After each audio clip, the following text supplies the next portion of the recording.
Hi everyone, I'm Bryce and today I'm going to show you our garden that we made actually in a weekend.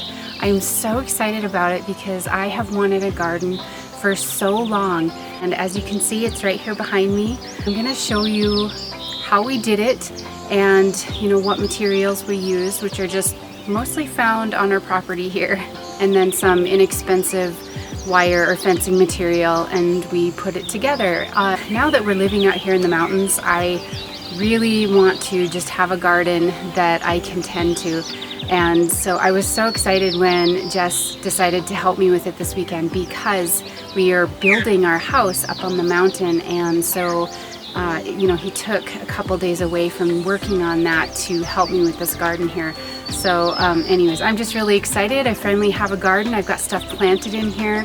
I tried to record as much as I could. It rained a lot and it was windy and stormy. My camera got knocked over a couple of times, and so I just had to put the camera away, and we did what we could here and there. And this is what I really wish that we would have recorded, is when we started doing it, we have this little mini excavator, and that's what we used to dig the ground up with. I marked off where I wanted it, and I kind of had it in my mind, how I wanted it to look. And he said, well, why don't you just do it yourself? And I said, okay, maybe I should. And so he taught me basically how to use the excavator, and so I did it myself. It was so much fun, and now that I know how to use that thing, I'm like, what else can I make with the excavator? I will show you a little bit of the process, like I said, how we did it. We've got our corner posts and side posts in here, and we are putting on the top rails.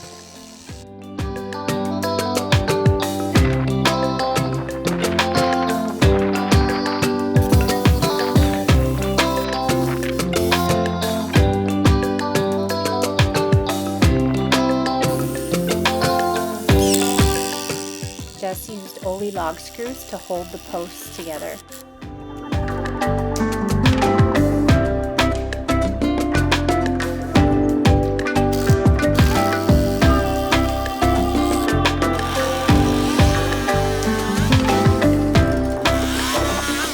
The ground is sloped here, and once the top rails were on, we decided we didn't like the one side being higher than the other side, and so Jess went ahead and cut the tops of the posts off, and we evened everything up.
So let's go have a look at the garden.